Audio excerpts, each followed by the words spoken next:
Oi, bom dia. Ó, peguei uma mensagem aqui desse mini livro Sempre Melhor. Essa é uma frase que a minha avó sempre dizia, para melhor, ela dizia. E o autor é o José Carlos de Luca. E eu estou na mensagem 11. E eu já tinha ouvido o teor dessa mensagem, né, sobre necessidade de algo na sua vida, mesmo muitas vezes algo que te faz sofrer, algo imposto a você, uma situação, uma circunstância, mas ele vai explicar aqui. Eu vou ler, depois eu falo mais sobre isso, ok? Se inscreva no canal, curta o vídeo e vem comigo. Ó, não raro criamos inconscientemente nossas próprias doenças para satisfazer certas necessidades emocionais que não estavam sendo atendidas por outras vias. Vamos mergulhar nas camadas mais profundas do nosso ser e verificar quais são essas necessidades psicológicas e procuremos atendê-las de maneira saudável, sem a necessidade da doença. Pode ser que você esteja odiando seu emprego, seu casamento ou esteja precisando de atenção de alguém que lhe é muito especial, por exemplo. Ao descobrirmos essas verdades, poderemos encontrar outros meios menos dolorosos para a satisfação das nossas necessidades emocionais. E quando isso ocorre, a doença não tem mais razão de existir. As palavras curar e cuidar têm a mesma raiz etimológica. Toda cura pressupõe um cuidado. Aqui embaixo está escrito um médico Jesus. Esse autor parece que ele é cristão. Olha o desejo dele pra gente. Caro leitor, o meu desejo é que você esteja sempre melhor. Outro dia acho que eu estava num ônibus. E aí eu acho que eu peguei meu celular para ver alguma coisa e me passou a propaganda de eu não sei se é psicólogo, acho que sim, em que ele estava oferecendo um curso onde ele diz que ele reparou nas pessoas que geralmente as circunstâncias ruins em que elas se encontram, como ele diz aqui, ele diz da doença, né? Mas existem outras situações, como pobreza, enfim, outras coisas, em que ele diz que geralmente as pessoas se encontram nessas situações porque elas têm necessidade de passar por aquilo. Ou seja, existe um propósito, praticamente como se elas estivessem escolhendo a doença, escolhendo a pobreza, entendeu? Porque essa circunstância traz alguma coisa da qual elas estão precisando. Aqui no caso, quando ele cita a doença, por exemplo, ele fala que é uma maneira que às vezes a pessoa cria, o corpo cria, para quê? Quando você está doente, o que acontece? Você fica fraco, então você precisa do quê? De pessoas ao seu redor, você precisa da atenção, mais atenção do pai, da mãe, dos amigos, da esposa. Então, às vezes é uma necessidade de chamar atenção, de ter atenção, de ter os cuidados.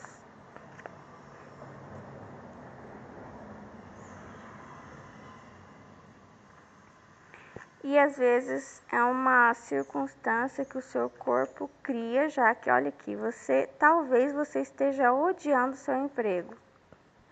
Então já talvez o corpo, estou imaginando o seu corpo dizendo, parece que você freia, sabe? Toda vez que vem à mente o trabalho, aquele local de trabalho, aquele chefe, aquele colega, aquele, parece até que os seus pés freiam, né? Você se auto-sabota, mas mesmo assim não tem a coragem de chegar e dizer, estou indo embora, vou arrumar, ou não tem a coragem de procurar outro trabalho, ou como no caso dele cita aqui, do casamento, não tem coragem de chegar no parceiro, na parceira e dizer, eu não gosto desse seu comportamento, não gosto disso que você faz, disso que você fala. Então, o corpo arruma uma maneira de atender a sua necessidade de afastamento. Por exemplo, desse trabalho, desse casamento, criando uma doença. Ou então, o marido não dá devida atenção, o pai, a mãe se sente carente. Então, cria uma situação de fragilidade para que... Aí fica óbvio que você precisa de mais atenção. Então, você traz essas pessoas que você gostaria para mais perto de você, você traz elas através da doença para perto de você.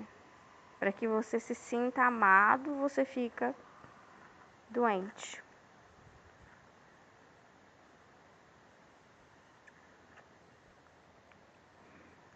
Eu lembro, quando eu era criança, de uma outra criança que fazia muito isso, sabe? E aí, assim, eu não sabia o que era aquilo. Por que muitas vezes essa criança ficava sempre doente, sabe? E às vezes nem sempre ficava doente, às vezes exagerava, não era necessário internação, nada. Às vezes até os médicos percebiam que estava mentindo, entendeu? Que não estava doendo, que não estava mal de fato, né? Criava uma circunstância para ter um monte de gente ao redor, para que os pais levassem, dessem atenção. Muito provavelmente porque não se sentia amada, né? Talvez o pai não tivesse tempo para brincar junto, não dava atenção, não conversava, não escutava essa criança. Talvez a mãe também, talvez a mãe fosse ríspida, e a hora que ela dizia que estava passando mal, que não estava bem, que estava doente, talvez os pais até afinassem a voz com ela, que talvez sempre fosse um jeito de tratar grosseiro, né, para com essa criança. Talvez naquele momento em que eu digo que não estou bem, que estou doente, talvez essas pessoas que eu amo comecem a me tratar melhor. Talvez ela se sentisse assim, amparada e amada só nesses momentos. Então, eu vou criar mais e mais momentos.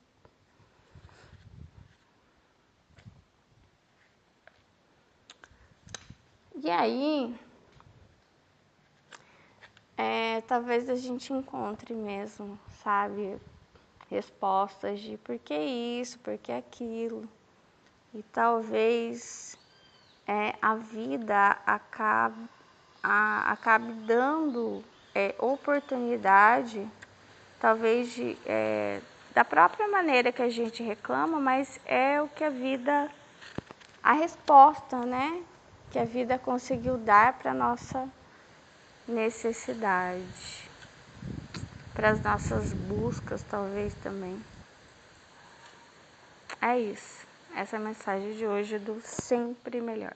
Tchau, espero que você esteja melhor e que você encontre respostas de por que que isso sempre acontece comigo, por que essa circunstância, qual é a minha necessidade, ou como a gente diz, né, a gente que é cristão, existe um propósito para todas essas coisas.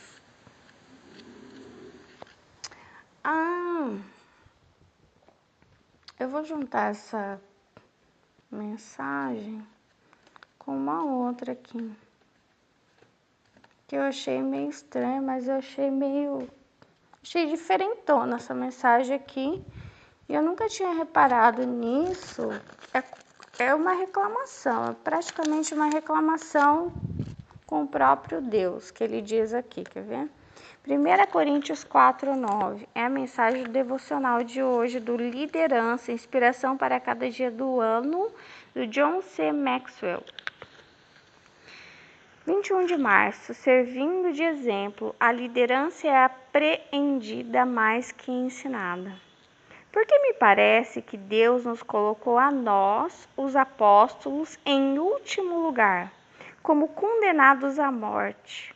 Viemos a ser um espetáculo para o mundo, tanto diante de anjos como de homens. Ele está dizendo aqui, engraçado, como eu disse outro dia para vocês, a gente muitas vezes se sente como que escolhido para viver situações embaraçosas, humilhantes, dolorosas diante de uma plateia, né? De pessoas que não gostam da gente, de pessoas que se fingem de amigos, parentes, do próprio mundo. É isso que ele está falando aqui. Você se sente escolhido para ser o último lugar, como que condenado à morte, e pior, como espetáculo para o mundo. O mais importante ingrediente aqui já é o comentário do autor. O que falta nos líderes cristãos de hoje é a credibilidade. Paulo testa seu nível de credibilidade com os seguidores de Corinto, lembrando-os como lhes servira de modelo para o que era certo, e lhes rogou que o imitassem. Líderes acrescentam peso infinito às suas palavras, encarnando os princípios que ensinam. Paulo foi capaz de repreender o povo enganado e corrigi-lo com severidade, porque nunca lhes pediu para fazer algo que ele já não tivesse feito antes. Perceba como ele vivia. Sua condição de líder permanecia exposta o tempo todo, estando pronta para ser ridicularizada. É o que ele fala. Tem uma plateia. Ele se dispunha a bancar o tolo, a fim de servir de modelo para uma vida de entrega. Ele suportava a zombaria alheia, contudo não vacilava. Sacrificava luxos que outras pessoas desfrutavam. Insistia com seus seguidores para que lhe imitassem a vida. Enviou Timóteo para ajudá-los a viver segundo padrões piedosos. Deixou claro a eles que o reino de Deus nada tinha a ver com falação, mas com poder. Eu vou ler de novo. Porque me parece que Deus nos colocou a nós, os apóstolos, em último lugar, como condenados à morte. Viemos a ser um espetáculo para o mundo, tanto diante de anjos como de homens. Assim como a crucificação de Jesus foi um espetáculo, ele apanhando foi um espetáculo. As pessoas que eram apedrejadas, por mais que muitas vezes os cristãos dizem, né? Foram apedrejados com justa condenação. Não era justa condenação. As pessoas que morreram na fogueira, na Inquisição, não foi justa condenação. Os judeus que morreram, né, na Segunda Guerra Mundial, não foi justa condenação. Muitas pessoas que morreram e que a gente nem nunca vai saber, não foi justa condenação. Espetáculo, né? O mal, ele faz o seu próprio espetáculo, e também tem situações da nossa vida em que, como eu disse, né, Deus permite por um propósito que a gente por um tempo sirva de espetáculo para as pessoas rirem, né? Para as pessoas torcerem contra, mas mesmo assim, com tudo isso, existe um propósito. E é normal que muitas vezes a gente não entenda, né? Talvez esse momento, quando ele escreveu isso, ele não entendesse porque ele estava em último lugar, porque ele estava servindo de espetáculo. No momento em que Jesus estava na cruz, as pessoas também não entendiam porque ele estava ali. Por que ele não descia da cruz, né? Apesar de ser um deboche, desça da cruz, peça ao seu pai que te salve.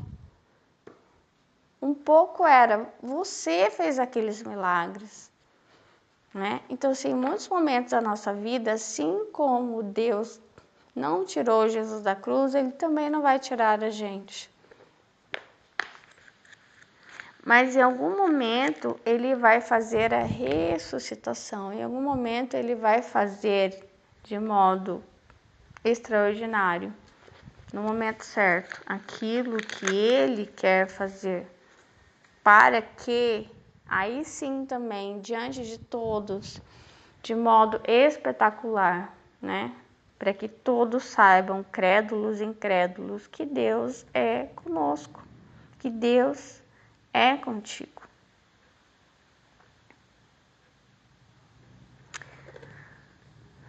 O importante, eu creio, que é a redenção, duas coisas. Redenção para aquele que ainda não encontrou Jesus, não se arrependeu dos pecados. Então, são duas coisas mais importantes, a redenção e a fidelidade. Não é tanto sobre o que as pessoas pensam, né? Porque a gente não serve as pessoas, a gente serve a Deus. Então, é mais sobre redenção e fidelidade. Amém. Tchau. Deus abençoe vocês. Que Deus te ajude nessas duas coisas, redenção e fidelidade a Deus.